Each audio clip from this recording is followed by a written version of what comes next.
जय बोलो देवादिदेव 1008 श्री भगवान महावीर स्वामी की जय जय जय।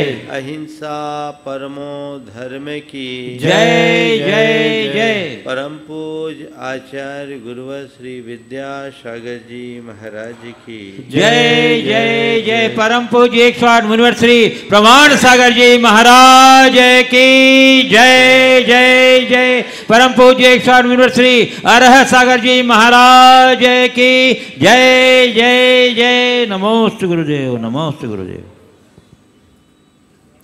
एक बार एक युवक ने पूछा, जब चारों ओर घोर अंधेरा हो, हाथ पर हाथ न सूझता हो, प्रकाश की कोई संभावना न हो तो क्या करूं?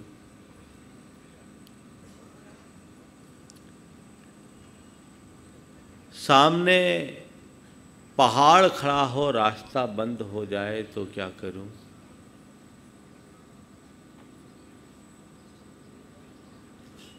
जब मन पूरी तरह से टूटने लगे तो क्या करूं? जब ऊपर आकाश से घटा टोप वर्षा हो रही हो और सिर पर छत्ता न हो तो क्या करूं? कुल मिलाकर उसके प्रश्न का सार केवल इतना था कि जब चारों ओर विपरीत परिस्थितियां हों तो क्या करूं? मैंने उनसे कहा कि ये बताओ, जब किसी रास्ते पे जा रहे हो और अचानक रास्ते में पहाड़ आ जाए तो क्या करते हो? गाड़ी को पहाड़ से टकराते हो? बोला नहीं। रिवर्स होना पसंद करोगे? बोला नहीं। बोले क्या करोगे? बोला डायवर्सन ढूंढेंगे। डायवर्सन ढूंढेंगे। तो मैंने केवल उसे इतना ही कहा कि जब भी तुम्हारे सामने विपरीत परिस्थिति का पहाड़ खड़ा हो, घबराओ मत, डायवर्सन ढूंढो, रास्ता मिलेगा और तुम पहाड़ को भी पार करने में समर्थ हो जाओगे। मनुष्य का मन बड़ा कमजोर है। जब जब उसके सामने किसी प्रकार की प्रतिकूलता आती है, उसका हौसला पस्त हो जाता है, घबरा उठता है और उस घबराहट की स्थिति में वो अपनी आत्म क्षमताओं को भी भूल जाता है। नतीजा, उसकी समस्या दिनों दिन और अधिक बढ़ते जाती है, बल्कि दोहरी होते जाती है। ऐसा कोई मनुष्य नहीं जिसके सामने समस्या ना हो। समस्याओं का होना कोई बड़ी बात नहीं है, समस्याओं से हार जाना सबसे बुरी बात है। दुनिया में वे ही लोग महान बनते हैं जो अपने जीवन की विकटतम परिस्थितियों को भी मुस्कुराते हुए पार कर जाते हैं। संसार में हर प्राणी के जीवन में अनेक प्रकार की प्रतिकूलताएं आती है और प्रतिकूलताओं की स्थिति में अपने मन की प्रसन्नता को टिकाए रखना ही हमारे जीवन की सबसे बड़ी उपलब्धि है। हमारा जीवन सपाट मैदान नहीं, हमारा जीवन नदी की भांति है जिसमें अनेक उतार चढ़ाव है, घुमाव है। पर नदी जब पर्वत से निकलती है तो चट्टानों को भेदती हुई आगे बढ़ती है और सागर में जा मिलती है, क्योंकि नदी के सामने केवल और केवल उसका लक्ष्य होता है। जिस मनुष्य के सामने उसका लक्ष्य होता है वो रास्ते की सारी बाधाओं को पार करने में समर्थ हो जाता है और पार करके पहुंच जाता है। जीवन में ये स्थितियां आनी चाहिए। उतार चढ़ाव जीवन में आएंगे। जीवन में आने वाले उतार चढ़ाव में ठहराव बना करके चलना ही जीवन की सबसे बड़ी कला है। जब हम धर्म शास्त्रों की बात करते हैं, एक बार एक युवक ने मुझसे सवाल किया कि महाराज जी, उसका परिवार साथ में था, बोला महाराज जी ये धर्म से दूर रहता है, थोड़ा इसको आप देखिए। मैं उसकी तरफ मुखातिब हुआ। उसने कहा महाराज जी मेरे माँ बाप बहुत धर्म करते हैं, लेकिन इनके जीवन में कोई परिवर्तन नहीं दिखता, तो मुझे लगता है धर्म करने से मतलब क्या, धर्म है क्या? मैंने कहा बिल्कुल तुम्हें मैं धर्म करने की बात नहीं करता, पर मैं तुमसे एक ही सवाल करना चाहता हूँ, अपने अप डाउन्स में स्टेबिलिटी चाहते हो कि नहीं? अरे हाँ महाराज चाहता हूँ। तो मैंने कहा कि धर्म का केवल एक ही सार है और इन दो पंक्तियों को आत्मसात कर लो, तुम्हारा उद्धार हो जाएगा, और इसके बिना जीवन में किसी का उद्धार नहीं। ना महाराज क्या?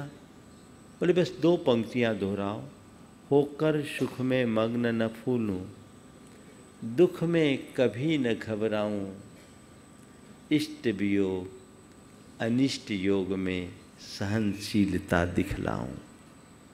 बस इतनी सी बात है। सुख में मग्न होकर फूलूं नहीं और दुख में कभी घबराऊं नहीं।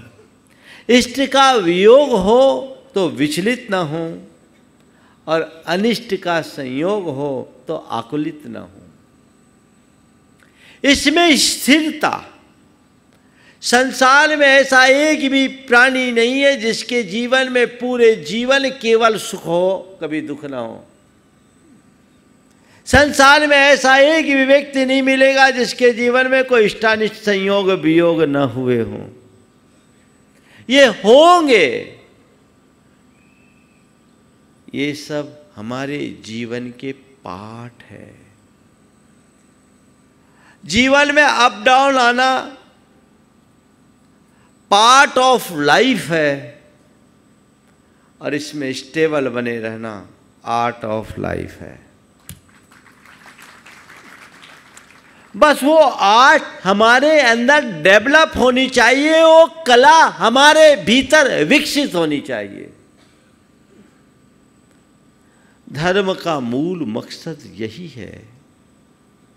हम लोगों की एक बड़ी कमी हुई कि हमने धर्म को केवल उपासना तक सीमित रखा और वह केवल क्रियाओं के रूप में।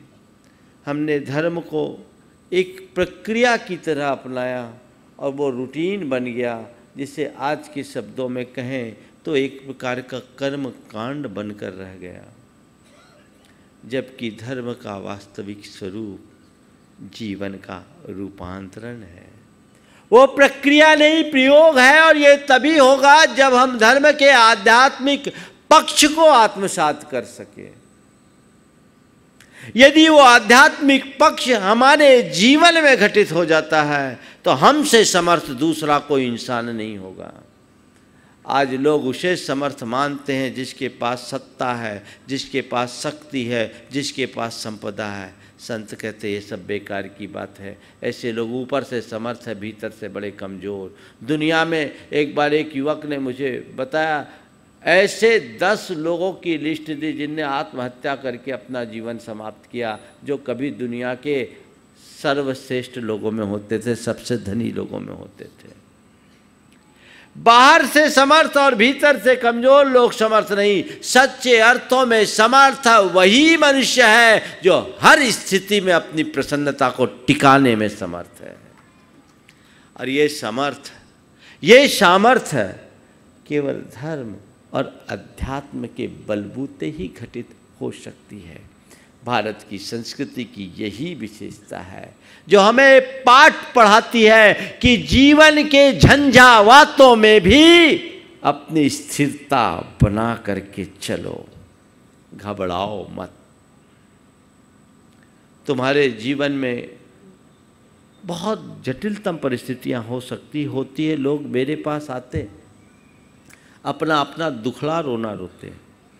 हर आदमी के सामने कोई ना कोई समस्या है और ये अपेक्षा लेकर आते हैं कि महाराज कोई मंत्र दे देंगे तो हमारा संकट टल जाएगा। सच में अगर हमारे पास ऐसा कोई मंत्र होता ना तो हम दोनों हाथों से लुटाते, खुले दिल से तुम्हें बांटते। पर एक बात ध्यान रखना, तुम्हारी समस्याओं का निदान किसी मंत्र से नहीं होगा। ऐसा कोई मंत्र हमारे पास है ही नहीं और हमारे गुरु ने हमें सिखाया ही नहीं कि मैं तुम्हें कोई मंत्र दे दूं और तुम्हारी परिस्थितियां बदल जाए। न भूतो न भविष्यति। और जो लोग इन बातों पर ज़्यादा भरोसा करते वे सब ठगे जाते हैं। पर हाँ, मंत्र का एक अर्थ रहस्य होता है। मेरे पास एक मंत्र है जिसे आत्मसात कर लो तो चाहे कितनी भी बड़ी समस्या हो वो तुम पर हावी नहीं होगी, ये जरूर बता सकता हूं। समस्याओं को टालने की क्षमता किसी के पास नहीं है, पर समस्याओं में अपने आप को संभालने की क्षमता तुम जरूर विकसित कर सकते हो। आज मैं कुछ सूत्र आप सबको देना चाहता हूं कि विपरीत परिस्थितियों में अपने आप को हम कैसे स्थिर बनाएं। तुम्हारी परिस्थिति को बदलना मेरे बस की नहीं, पर कैसी भी परिस्थिति है उसमें टिके रहना अपने हाथ की बात है। 4 बातें आज आप सबके संबंध आज सबके से कहूँगा। सबसे पहली बात, दृष्टिकोण का परिवर्तन। चाहे जैसी परिस्थिति हो उनको देखने का ढंग बदल दो। दृष्टि के बदलते ही सृष्टि बदल जाती है। एटीट्यूड चेंज कर लो। आपके मन में तनाव, चिंता, हताशा, अवसाद कब आते हैं?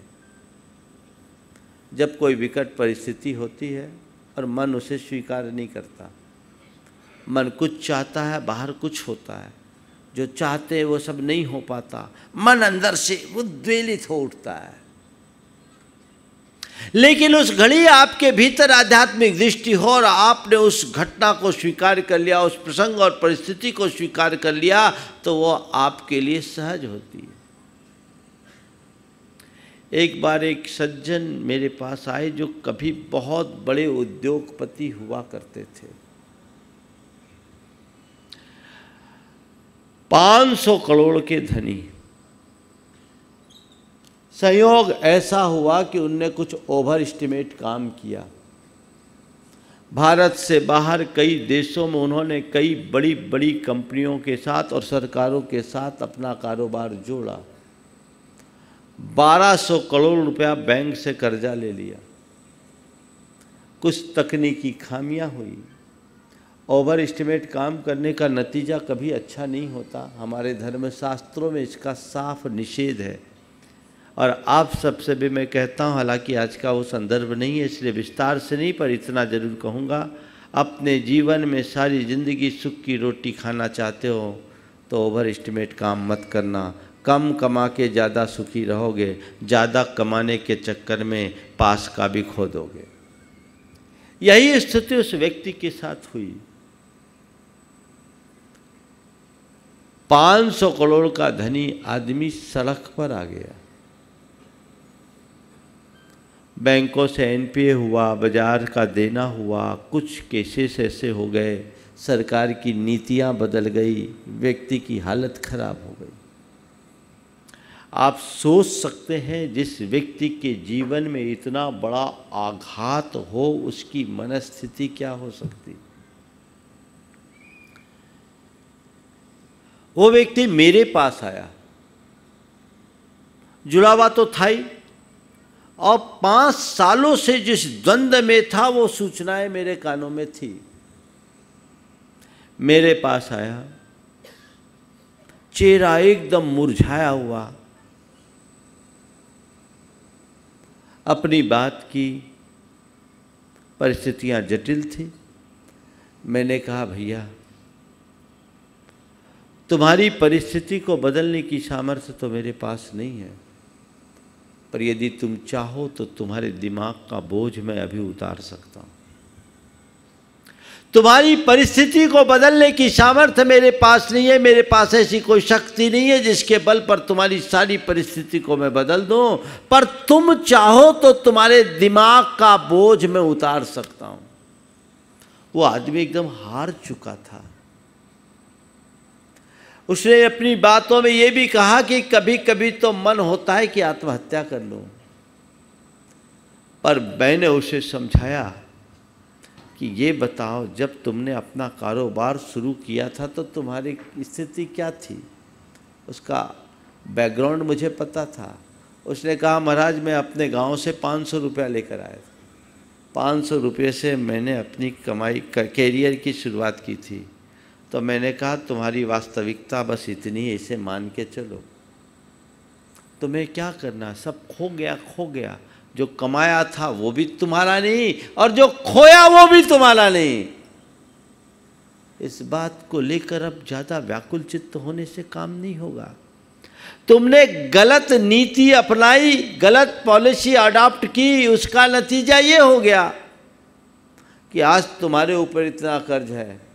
अब इसे स्वीकार करो, सोचो कि मेरे जीवन में यही संयोग था। इन सब बातों को भूल जाओ। जो भी लेनदार है उन सब के सामने बोलो भाई हमारी जो संपत्ति उनके माध्यम से आपको जो लेना है लो, बैंकों को जो करना है करो, करने दो, भूल जाओ कि मेरी कुछ संपत्ति थी। तुम्हें अब अपने भविष्य के लिए चिंता करने की ज़रूरत नहीं। तुम्हारे दोनों बेटे पढ़े लिखे हैं, चार्टर्ड अकाउंटेंट हैं, चिंता करने की क्या बात। कुछ भी नहीं होगा तो वो तुम्हारा और अपना पेट तो भर ही लेंगे, ना कुछ तुम लेकर आए न लेकर जाओगे, फिर किसकी चिंता करना।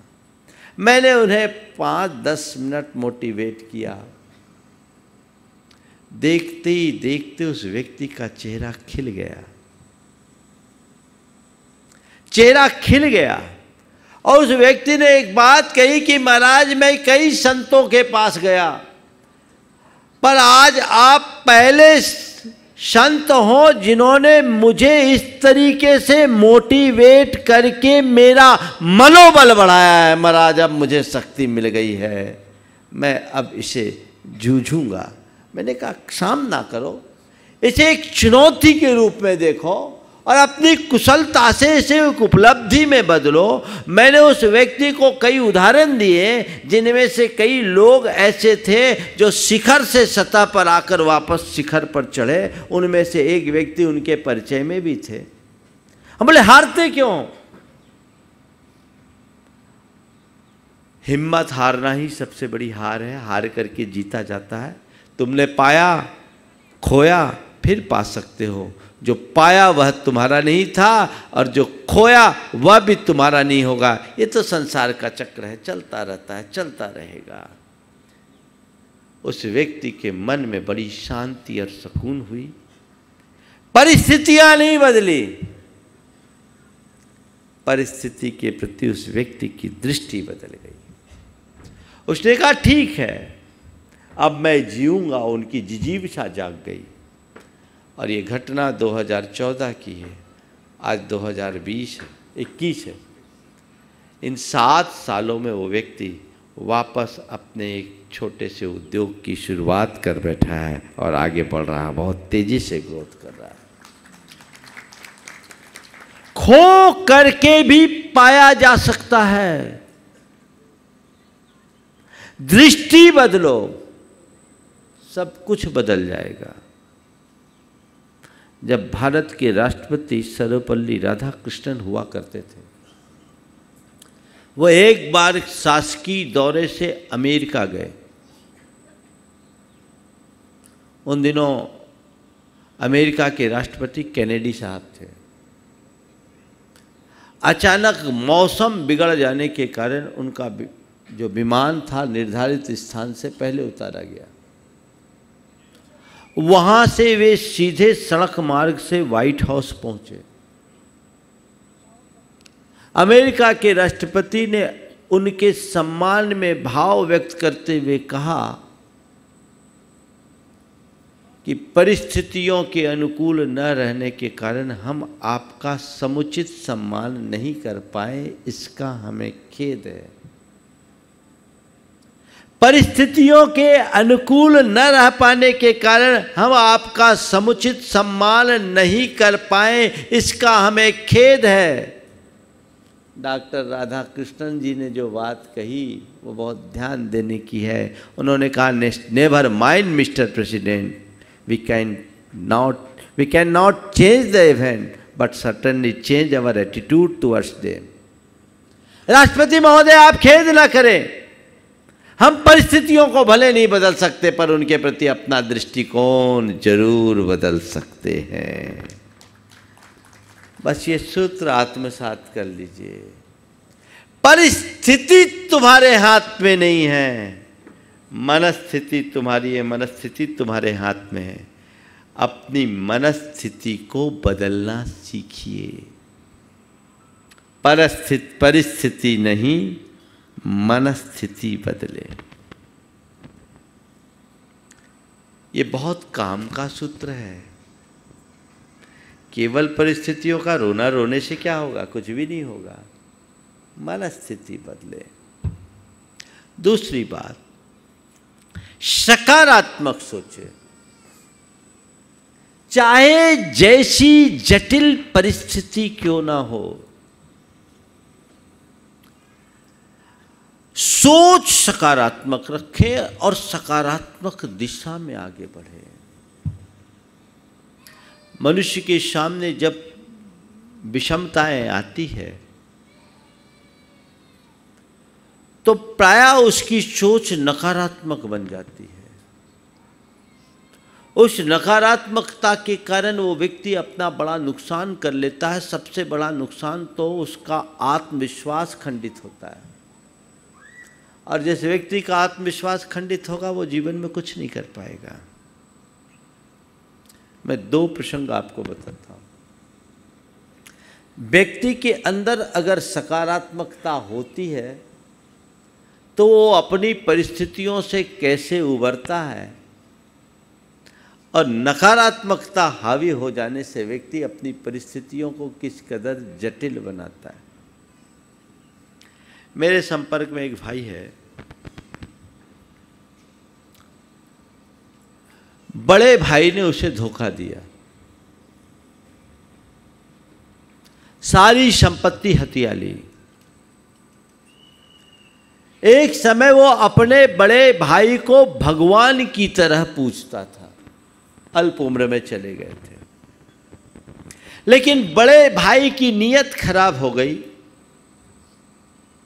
सारी संपत्ति हथिया ली, और यहाँ तक कि उनकी कंपनी में एक बड़ी राशि आकस्मिक निधि के रूप में रखी गई थी, लॉस बताकर उसे भी डकाल लिया। उस व्यक्ति को मिला केवल 5000 वर्ग फुट का एक बंगला। इस घटना से सब लोग बड़े हतप्रभ हुए। मुझसे जुड़ा हुआ था, खबर मेरे पास आई। वह अपनी धर्मपत्नी के साथ मेरे पास आया। उसके साथ उसका एक मित्र भी था। आते ही मित्र ने कहा, महाराज इनके साथ बड़ा धोखा हुआ, बड़ा धोखा हुआ। वो व्यक्ति अपनी बात पूरी नहीं कर पाया, उसकी बात को बीच में ही काटते हुए उसने कहा, महाराज धोखा नहीं हुआ, मेरे सामने एक चुनौती आई। धोखा नहीं, चुनौती है। मैंने उससे बातचीत में कहा, क्या हुआ? बोला, महाराज जी छोड़िए, भैया के मन में जो भी आया हो, मैं तो यही सोचता हूँ कि मैं भैया का किसी जन्म में कोई कर्जदार रहा होऊंगा, वो हिसाब पूरा हो गया, मेरा अकाउंट सेटल हो रहा है। सोच, अकाउंट सेटल हो रहा है। और उसने कहा, महाराज मैं भैया का बड़ा आभारी हूँ, कम से कम एक मकान तो दिया। यदि ये भी नहीं होता तो मैं सड़क पर आ जाता। महाराज जी, आप लोग ही बताते हो कि कर्मों का खेल विचित्र है, राजा को रंक और रंक को राजा बनते देर नहीं लगती। और महाराज जी, हमने तो आप लोगों से यही सीखा है कि जब ये शरीर भी मेरा नहीं है तो धन संपत्ति से क्या मोह। उसके मित्र ने बोला, महाराज जी मैंने इससे कहा था तू अपने भैया पर केस कर दे। तो इन्होंने कहा कि जिस भाई को मैंने भगवान की तरह सम्मान दिया, पूजा, चंद पैसों के पीछे उसके प्रति केस करने से अच्छा तो मैं मर जाना पसंद करूंगा। ये सोच। उसने कहा, महाराज मैं इसलिए नहीं आया हूं कि आपको अपनी व्यथा कहूं, मैं तो केवल इसलिए आया हूं, उसके साथ उसकी धर्मपत्नी भी थी, कि महाराज आप आशीर्वाद दें, आज से हम अपनी नई गिनती शुरू करेंगे। आप आशीर्वाद दें, आज से हम अपनी नई गिनती शुरू करेंगे। मैंने आशीर्वाद दिया। हमने कहा ऐसी सोच के धनी व्यक्ति को ज़्यादा कुछ कहने की ज़रूरत नहीं। और मैंने उससे कहा, घबराओ मत, तुम्हारी सोच सकारात्मक है, तुम पक्के तौर पर समुन्नति करोगे। उस व्यक्ति के पास हुनर था, गुडविल भी थी। हुनर था, गुडविल थी। उसके कुछ मित्र उसके साथ आए। उसने एक रियल एस्टेट की कंपनी बनाई। घटना 2002 की है और 2004 से 7 में जो रियल एस्टेट में बूम आया, वो आदमी आज अरबों का अधिपति बन गया है। ये सकारात्मकता का परिणाम है। अगर सोच सकारात्मक होगी तो न केवल विपत्तियों को सहने में समर्थ होगे, अपितु विपत्ति को संपत्ति में बदलने में भी समर्थ हो जाओगे। सोच बदलिए, आगे बढ़िए। बाकी चीजें तो संयोगों के ऊपर निर्भर है। आप क्या करते हैं? थोड़ा कुछ होता रोना शुरू कर देते हैं। यही हमारे जीवन की बड़ी भूल बन जाती है। और एक दूसरा व्यक्ति, जिनके भाइयों में हिस्सा बांट हुआ, बराबरी का बटा, लेकिन बड़ा था, मैं पहले से काम कर रहा हूँ, मेरे 3 बेटे, मेरा हिस्सा ज़्यादा होना चाहिए। वो चाहता था 60% मुझे मिले, 40% दूसरे को। 50-50 का हिस्सा हुआ, 10% का अंतर था। आपस में केस मुकदमा चालू। उनकी एक ज्वाइंट में कोल्ड स्टोरेज था, 25 साल से कोल्ड स्टोरेज बंद। उस कोल्ड स्टोरेज में जब मुझे बताया, बोला महाराज जी आज की तारीख में इस स्तर के कोल्ड स्टोरेज में कम से कम साल में 20 लाख का प्रॉफिट होता। बड़ा कोल्ड स्टोरेज था। और महाराज जी वो प्रॉपर्टी इतनी बड़ी हो गई कि आज कम से कम 40 करोड़ की कीमत उसकी आएगी। लेकिन आपस में लड़ाई के चक्कर में दोनों इस कदर उलझे कि उनका धंधा भी बंद हो गया, संबंध भी खराब, दोनों की नींद हराम। मैं आप सबसे ये कहना चाहता हूँ, चाहे किसी भी प्रकार की विपत्ति हो, विसंगति हो, विषमता हो, सोच को सकारात्मक बना करके चलो। पॉजिटिव वे में देखो, बदलाव आएगा। मजबूत बनो। तीसरी बात, धीरज रखना सीखे। लोग बहुत जल्दी अधीर हो जाते हैं। थोड़ा सा कुछ प्रतिकूल घटा, अधीर, उतावले। अधीरता और उतावलेपन में उद्विग्नता होती है और उद्विग्नता से नकारात्मकता बढ़ती है। व्यक्ति की आत्म क्षमताएं कुंठित हो जाती है। ठीक है, आज परिस्थिति तुम्हारी बिगड़ी है तो भैया दिन के बाद रात होने पर प्रभात होने तक की प्रतीक्षा का धैर्य तो तुम्हारे मन में होना चाहिए ना। दिन था, उजाला था, अब अंधेरा हो गया, सूरज ढल गया, रोने से क्या होगा? सूरज ढला है इसका मतलब ये तो नहीं कि अब दोबारा कभी सूरज नहीं उगेगा। दुनिया के किसी कोने में ऐसा हुआ है क्या कि सूरज ढला तो ढला ही रह गया है? नहीं है ना। सूरज ढलता है तो तुम सोचते हो चलो फिर सुबह होगी, ये सोचते हो कि नहीं? और सुबह होने तक धैर्य रखते हो? बस मैं आप सबसे कहता हूं, तुम्हारी परिस्थितियों का सूरज ढल जाए, कितना भी सघन अंधकार हो, धैर्य रखो, घबराओ मत। एक सूत्र आत्मसात करो, रात लंबी हो सकती है पर शाश्वत नहीं। रात लंबी हो सकती है पर शाश्वत नहीं। रात के बाद प्रभात होगा।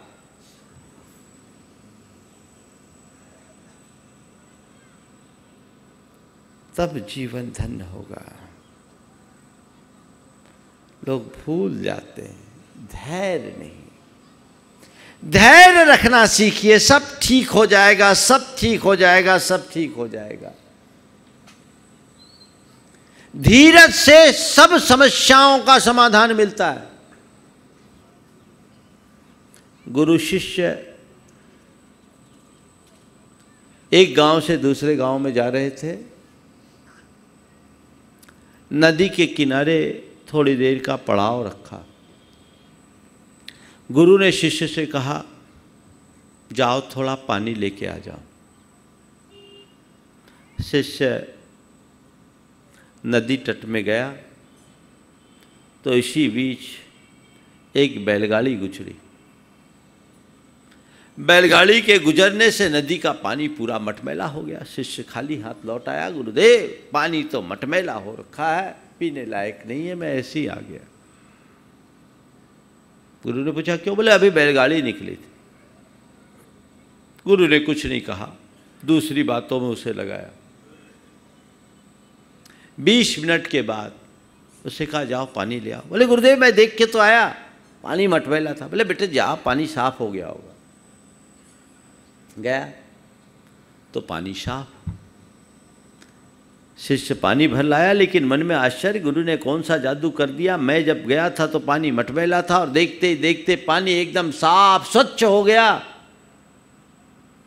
गुरुदेव ये पानी साफ स्वच्छ कैसे हो गया?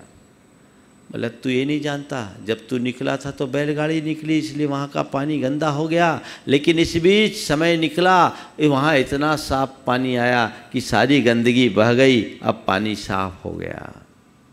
बस मैं आप सबसे इतना ही कहता हूँ, जब भी तुम्हारे जीवन में समस्या की बैलगाड़ी गुजरे, तुम्हारे जीवन की नदी में जब कोई समस्या की बैलगाड़ी गुजरे, घबराओ मत, थोड़ा समय टाल दो, पानी साफ हो जाएगा, स्वच्छ हो जाएगा, स्वच्छ हो जाएगा। रात को कोसने की जगह प्रभात की प्रतीक्षा करना सीखो। बिछड़ा मन का प्रीत बिछड़ा मन का मीत, प्रीत के उर में व्यथा बहुत है। नैनों के नीरव चितवन में प्रिय की कथा बहुत है। मत हो सांस अधीर, दोबारा कोई और मिलेगा, यह जीवन तो नीर किनारा कोई और मिलेगा। यह पतझड़ की शाम अकेला फूल उदास बहुत है। यह पतझड़ की शाम अकेला फूल उदास बहुत है। नैनों के नीरव चितवन में प्रिय की कथा बहुत है। यह पतझड़ की शाम अकेला फूल उदास बहुत है। नैनों के नीरव चितवन में प्रिय की कथा बहुत है, मत रो मृदुल समीर, दोबारा कोई और खिलेगा, यह जीवन तो नीर किनारा कोई और मिलेगा। प्रभु पूजा का दीप देह का यह सम्मान बहुत है। प्रभु पूजा का दीप देह का यह सम्मान बहुत है। गंगा जल कहलाले आंसू यह उपमान बहुत है। प्रभु पूजा का दीप देह का यह सम्मान बहुत है। गंगा जल कहलाले आंसू यह उपमान बहुत है। गा प्रभात का गीत, गा प्रभात के गीत, भीत हो अंधियारा पिघलेगा, यह जीवन तो नीर किनारा कोई और मिलेगा। धीरज रखिए, विपत्ति में धैर्य ही सबसे बड़ा अस्त्र है। अधीरता मनुष्य को तोड़ती है। धैर्य हमें बहुत बड़ी सामर्थ्य देती है। मैं अक्सर कहा करता हूँ, धीरज कमजोर की ताकत है और अधीरता ताकतवर की कमजोरी। गहराई से समझो, धीरज कमजोर की ताकत है और अधीरता ताकतवर की कमजोरी। धीरज के बल पर कमजोर भी सबल हो जाता है और अधीरता के कारण सबल भी कमजोर पड़ जाता है। धीरज हृदय में धरना चाहिए, चीजें अपने आप बदल जाएगी, सब कुछ परिवर्तित हो। लेकिन आजकल देखने में आता है, रंच मात्र धैर्य नहीं, इंस्टेंट है ना, तो बड़ा गड़बड़ होता है। पति आया, पत्नी से कहा भोजन परोसो, भोजन परोसो। पत्नी ने कहा 10 मिनट रुको, अभी बना रही हूँ गरम गरम। तुम्हें तो कुछ भी पता नहीं रहता, ध्यान ही नहीं रखती, मुझे इतना बर्दाश्त नहीं होगा, मैं बाहर जा रही। तुमसे तो कुछ नहीं होता, मेरे पेट में चूहे कूद रहे हैं, जोर की भूख लग रही है, तुमसे कुछ नहीं होता, मैं तो बाहर खाने चला। पत्नी ने कहा 5 मिनट रुको, मैं भी चल रही हूँ, है ना। और क्या उपाय? धैर्य रखना सीखिए, धीरज से सब कुछ कट जाता है, विषम स्थितियां भी अनुकूल हो जाती है। एक बार की बात, हम लोग बिहार कर रहे थे, भाई लोगों ने गलत रास्ता बता दिया। वो 18 किलोमीटर चलना था, 18 माइल हो गया। बताया 18 किलोमीटर, निकला 18 माइल। सर्दी का समय था, उसमें भी 2 पहाड़ी चढ़े और उतरे, कच्चा रास्ता था, गुरुदेव के साथ था। संयोग से रास्ता का चयन भी हम ही ने किया था।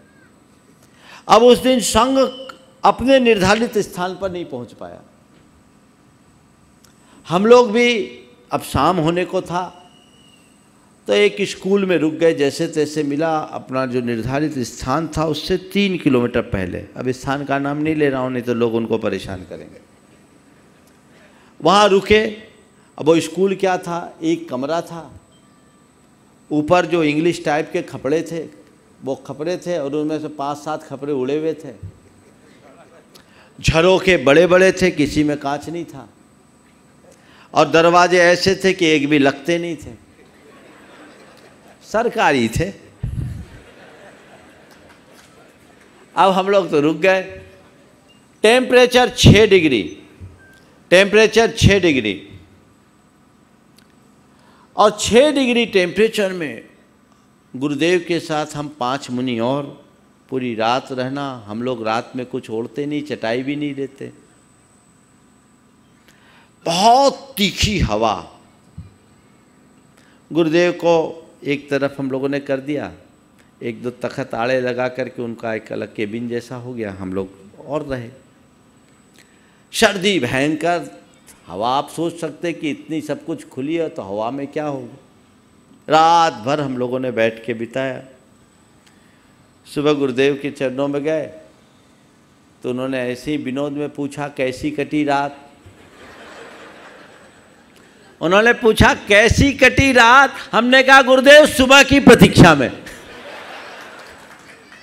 सुबह की प्रतीक्षा में। उन्होंने एक बात और पूछा, बोलो ये बताओ रास्ता बताने वाले पर गुस्सा तो नहीं आया?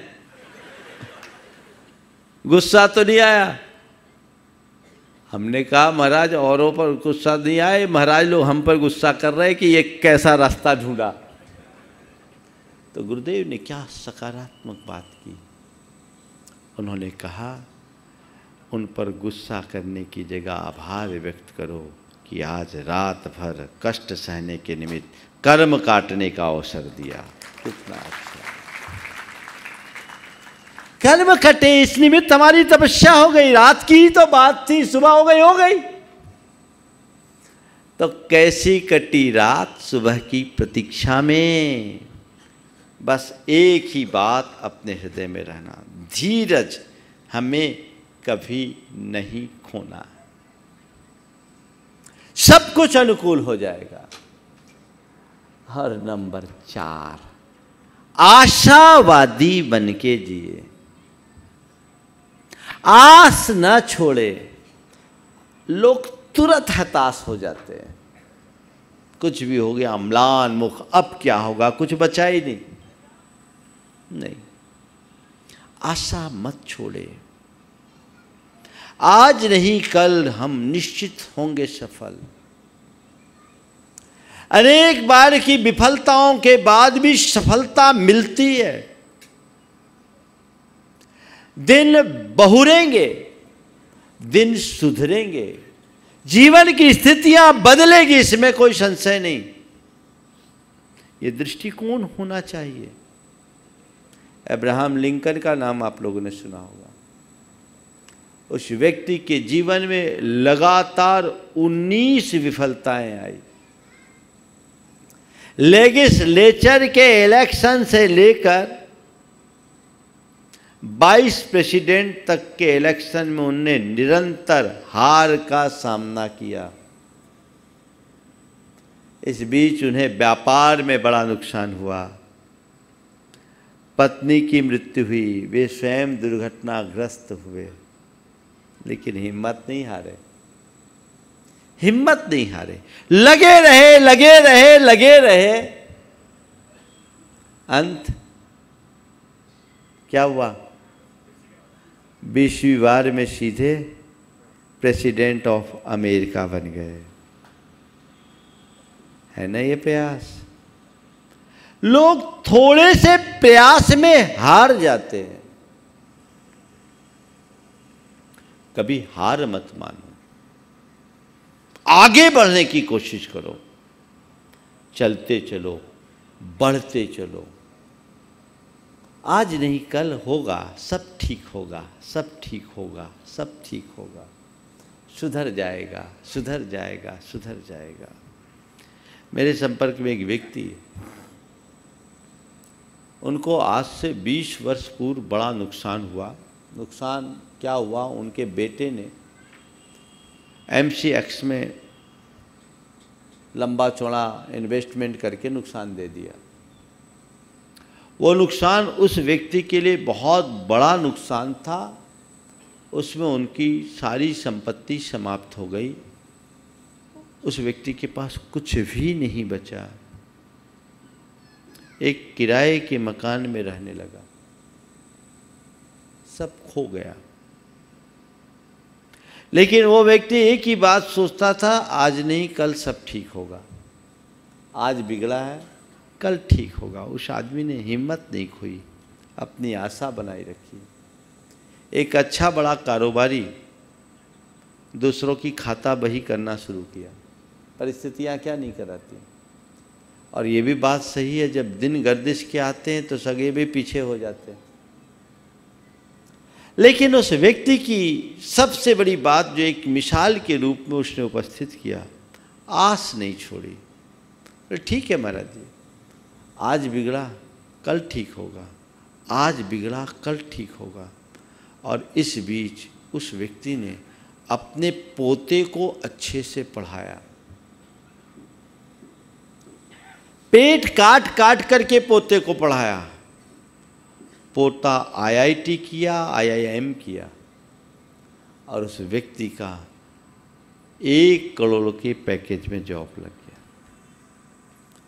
उसने एक ही बात कही कि महाराज जी, मुझे इस पर पूरी उम्मीद थी और मैंने इस पर पूरा फोकस किया, और वो जब 1 करोड़ से उसकी शुरुआत हुई, आज एक बहुत बड़ी कंपनी का में वो उसका स्टेक है, बहुत होनहार निकल गया और वापस खोए हुए दिन लौटने लगे। वो इतना संस्कारित और होनहार रहा, धीरे धीरे धीरे धीरे अपने पिता की स्थिति, माँ बाप दादा की स्थिति को मजबूत बना दिया। अगर वो व्यक्ति अपनी आस खो दिया होता तो समय से पहले ही मर गया होता, लेकिन आस थी, विश्वास था, आज नहीं कल सुधरेगा, आज नहीं कल सुधरेगा। ये मंत्र आत्मसात कर लो।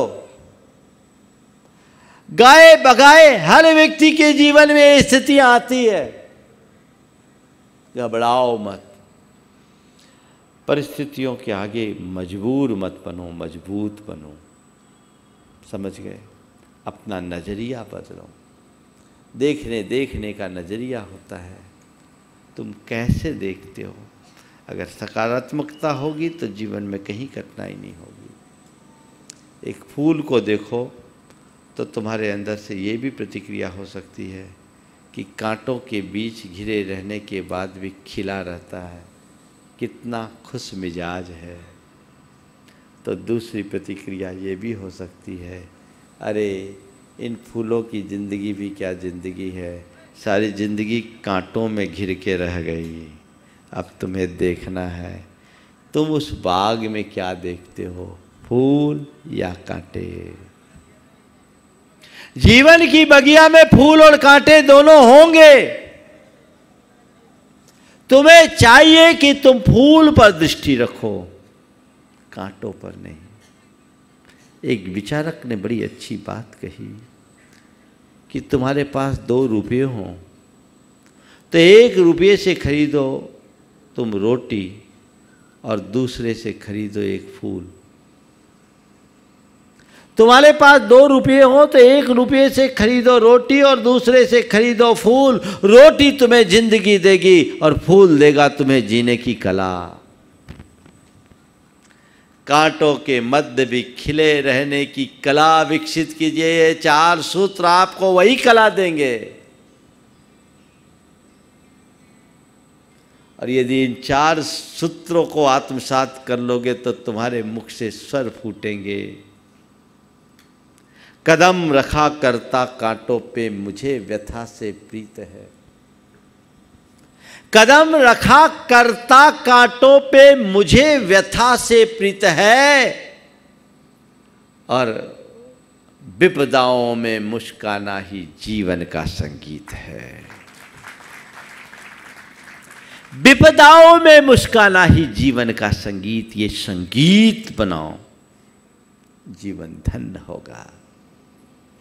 ये कुछ ऐसी दृष्टियां हैं, इसे आत्मसात कर ले तो हम बहुत कुछ पा सकते हैं। बंधुओं, मेरे पास आपको देने के लिए कुछ नहीं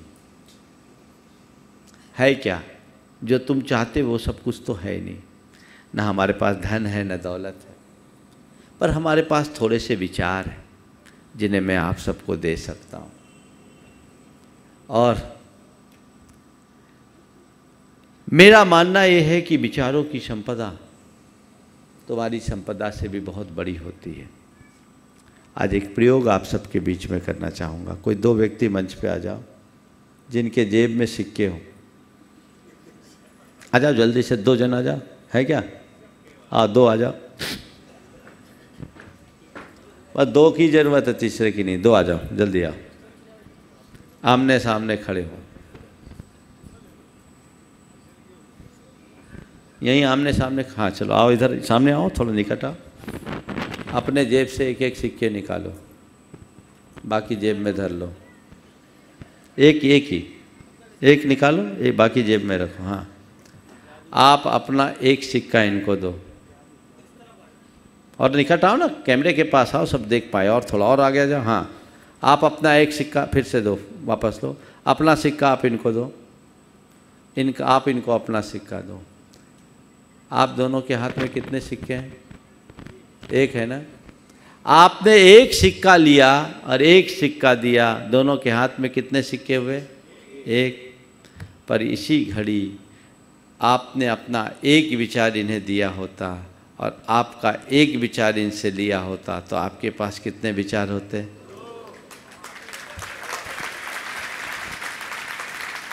बस यही विचारों की संपत्ति है जो मैं तुम्हें लुटाने आया हूँ। जितना लूट सकते हो लूट लो।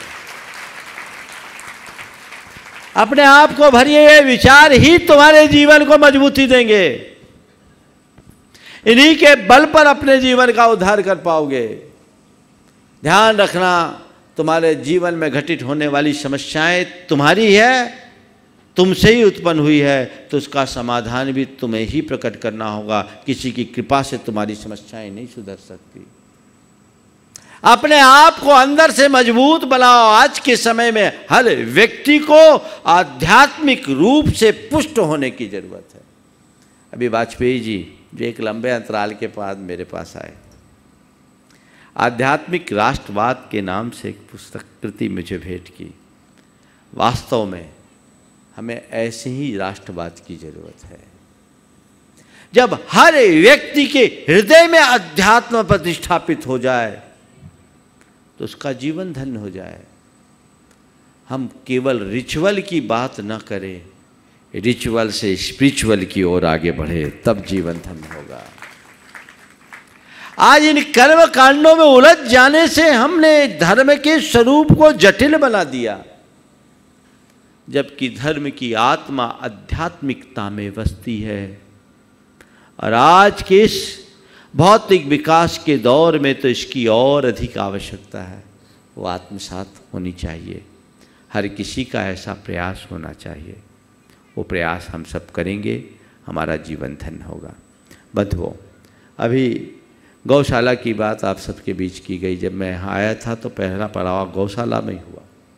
मैंने गौशाला की दशा देखी। मैंने कहा इस गौशाला में संभावनाएं बहुत है।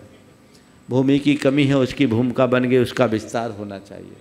आज वहाँ 400 गोवंश हैं। मैं चाहता हूँ वहाँ कम से कम 1000 गोवंश हो। कहते हैं जहाँ 1000 गोवंश होता उसे गोकुल कहा जाता है। जिस दिन सतना की गौशाला में 1000 गोवंश होगा, सतना भी गोकुल बन जाएगा। और सतना को गोकुल और वृंदावन बनाना चाहते हो तो आपको आगे आना होगा। सर्व समाज को इसमें आगे आना चाहिए। और जैसी बात की गई, एक एक दिन के गोग्रास का योगदान हर व्यक्ति को देना चाहिए। आप अपने जन्मदिन में अन्य मांगलिक कार्यों में एक दिन के लिए गौशाला को अपना योगदान जरूर दें। मैंने पहले भी बताया था जब गौशाला में था। ऐसी व्यवस्था करें कि जो आपने 5100 की राशि दी है वो 5100 की राशि दे। आपके पास सूचना हो, आप परिवार के साथ वहाँ गौशाला में जाएं, अपने हाथ से गोग्रास गायों को खिलाएं। वहाँ चारा रहे, हरा चारा रहे, थोड़ा गुड़ रहे, और परिवार के साथ वहाँ जाएं। आपको गौशाला कमेटी उनके नाश्ता पानी का प्रबंध करे और वहाँ से वो एक प्रकार का जन्मदिन या अन्य मांगलिक उत्सव मना कर आए। तो ये मान करके चलना, तुम्हारे जीवन में महान आशीर्वाद घटित होगा। वो सातिशय पुण्य के बंध का कारण होगा। ऐसा निमित्त होना चाहिए।